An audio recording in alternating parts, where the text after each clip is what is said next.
In here. I'm pretty sure ain't nobody up at no 2 a.m., but y'all, I just had to just get some things off my chest. First of all, I've had a hell of a night. I was at the ER for about an hour, okay? And when I said I was not feeling good, and I'm still not feeling good, to be honest, I'm not feeling well, okay?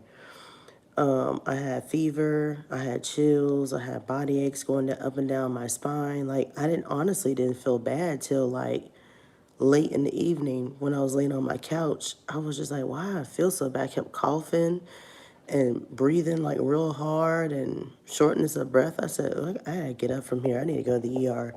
So instead of driving myself just in case it would have gave me something strong, I went ahead and called a Lyft ride. And man, when I say it was like a circus, I've taken so many Lyft rides back to back tonight, it's not even funny. First of all, the one down the street from my house, they are fired, okay? Fired as fuck, okay? And I'm just so disgusted with the experience that I have. The ER was not really an ER. Let me put this out here. So the hospital I went to, I thought was a regular hospital, but I later found out from a friend of mine who happens to be a nurse that is actually a surgical hospital, not a regular hospital, and it's physician owned. And let me tell y'all, that was probably one of the worst hospitals I've ever went to in my entire life. I'm not even exaggerating. Like, when I walked in there, I walked through some back door and I saw this big old long hallway. I didn't know where to go. They didn't have no decent signs. They didn't have nothing helpful.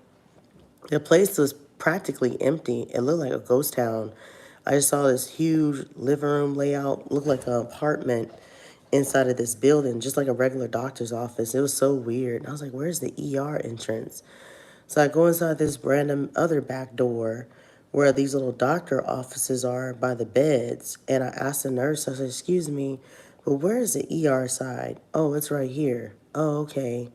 So I walked in the ER side, filled out the forms, went back up to the nurse, gave him all my info. As soon as I get to the back, this big old nurse man who happened to be Caucasian was extremely rude. He was just like, did you come in through the back door? I said, yeah, why? That door is supposed to be locked. I said, first of all, sir, I've never been to this hospital, okay? I just need some help. What's wrong with you? I don't feel well. That's why I'm here. I need to see a doctor and I need to get some testing done or something because I don't know if I have flu, because I have flu-like symptoms, or if it's COVID, because I'm feeling bad, like really, really bad. So they put me in the back, did the triage, took my vitals, whatever, whatever. And the other nurse, he was okay. He was more sensitive, but he kind of ticked me off too because he acted like he didn't want to give me a warm blanket. Okay. Mind y'all, I was the only patient in the entire hospital tonight. There was nobody else in there. They weren't busy. They were just sitting on their ass, just bullshitting around. So I called the nurse, said, excuse me, nurse, can I get a warm blanket? He goes, well, I don't want to give you a warm blanket since you have a fever. We don't want to elevate your temperature. Okay, well, I'm shivering. I'm cold. Can I at least get something to warm myself up? I'm not feeling good.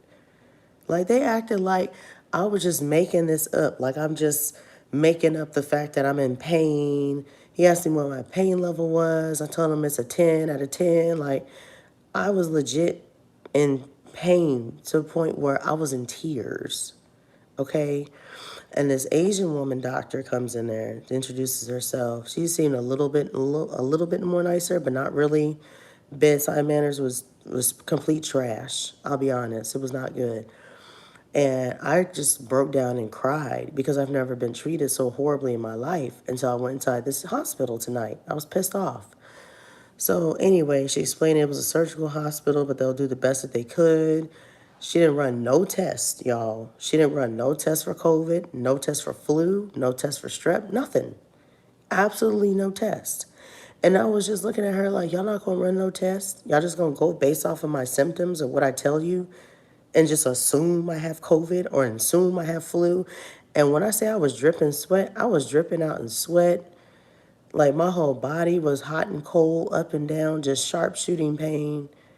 And they didn't bother to run not one test. All she said was, "Oh, we're going to give you a steroid shot in your butt, and then we're going to prescribe some more extra steroid meds." So the man nurse comes in there, the other one that was slightly nicer, but not really, gave me a shot in my butt. Then they wrote me a script for the other steroids. Then they gave me a phone to talk to registration, which is weird. I've never talked to registration over the phone. I guess they're so isolated, like everyone's in different buildings. I don't know. But I told that registration lady, do you happen to have a contact number for complaints? Because this is ridiculous. I need to talk to somebody tomorrow, first thing in the morning, because I'm not coming back to this hospital ever in life. So she gave me the phone number to the complaint hotline so I can file a complaint. And then I was on my merry way.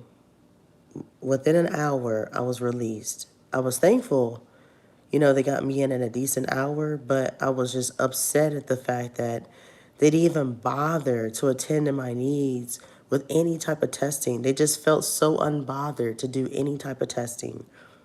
They're just like, let me just give you a shot in your ass and send you on your way. Yeah, that's real thoughtful. Way to go, Methodist McKinney Hospital. Yeah, don't go to Methodist McKinney Hospital. I'm gonna tell y'all that right now. That place is a hellhole. And they obviously don't care about black people, in my opinion, at least. I just felt like this disdain, like they just did not care, give a fuck about me at all. And I was just really upset at the experience. And then I called me another Lyft ride because, man, I've been zooming across town. Went to the 24-hour pharmacy at Walgreens, picked up my prescription. Luckily, it was only $13.99. Thank God it was cheap. Then I also purchased some Tylenol and ibuprofen because the male nurse told me they recommend me to alternate between Tylenol and ibuprofen and drink plenty of fluids to get the fever down because I have a fever right now.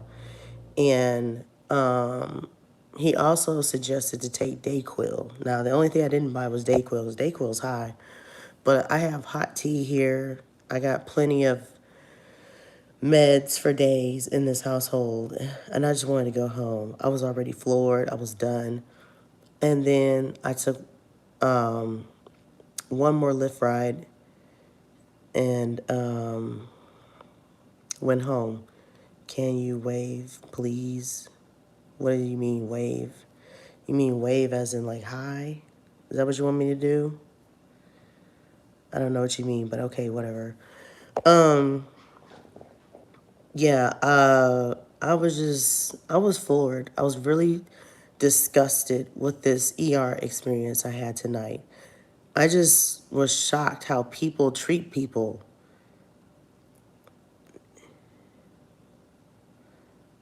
What gloves do you have at home? What do you mean?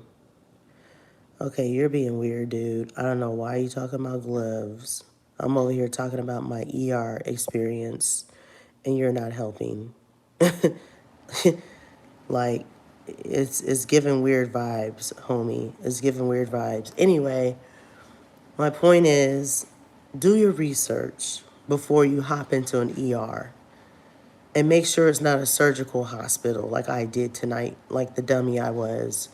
Because had I went to a regular hospital with a regular ER, I probably would have never experienced this. Yeah, I was done. Thank you. Appreciate that. But you know what's crazy? I wanted to tell y'all real quick before I get off of here. The last Lyft rider or Lyft driver that I had, an older black lady, very, very nice. We're talking about each other's experiences and stuff, with doctors and health and stuff. And she was so informative. She actually wrote down this YouTube channel. She told me to look up Dr. Kizzy Parks. And she told me that they do like government contracting with former vets and stuff for like military vets. They give discounts or whatever. And she was telling me about financial freedom, blah, blah, blah. She even wrote down her name and number on the paper. And she told me if I had any questions, to feel free to reach out to her for assistance. I said, okay, cool, whatever. And I was just like, this is probably one of the best Lyft rides I've ever had tonight. I said, not only did you listen to me when I explained my experience tonight at the ER and you made decent conversation, but you also helped the sister out with information I didn't even ask for. I said, lady, you are a godsend. I said, you have no idea what you just did for me. I said, not only were you informative, but you gave me a lot of great information about stuff I've never even imagined or dreamed of. But yeah, I just thought that was so awkward. I thought it was so weird how this lady out of nowhere just gave me all this information about contracting and how to make money on my own, how to be self-employed, open up a business, blase, blase. She gave me a lot of info. But I'm going to definitely look up that YouTube channel. Like I said, her name is Dr. Kizzy Parks. That's the lady's name that she gave me, and she says she does government contracting. She told me to follow along the video. There's instructions, how to set up your own business and all that good stuff. So I'm going to definitely look into it and check it out. I'll be honest. As a vet, it sounds nice and all. I may not even bother to do it. However, my dream is not subcontracting, okay? I don't mind doing work for other people or doing my own business, which I would love to have as an entrepreneur later on in life. But my dream is in acting. That's the goal. The goal is to get to the red carpet, get to Hollywood one day, and just live my dream as an actor, not a subcontractor. But it sounds nice. The idea sounds nice. I was very thankful for the information. But yeah, this lady was like super cool. She was super chill, super down to earth. But anywho, it is after 2 a.m., y'all. I'm going to get off of here, take another shower because I'm sweaty. I'm nasty. I got all those germs on me from the hospital. Like, ugh. Y'all have no idea. But that's all. Y'all have a good night. I will see y'all next time. But just in case y'all wondered why I've been MIA for so long, I just been going through a lot. Life's been lifing. I don't know if I'm going to continue my weight loss journey series that I created on here called Come Unbig My Back With Me. Like, I've just been going through a lot of bullshit. I'll be honest. I've been going through a lot, and it's wearing and tearing down on me. I've been restless. I haven't been resting well. I have severe insomnia. Like, y'all just don't understand what I've been going through lately. And now I got to recover from this flu or this COVID or whatever I got. I don't even know what it is. But I'm just not feeling my best right now. So just in case y'all are wondering why I've been MIA, now y'all know. But y'all have a good night, a good morning, wherever you are in the world. Y'all take care now. Peace.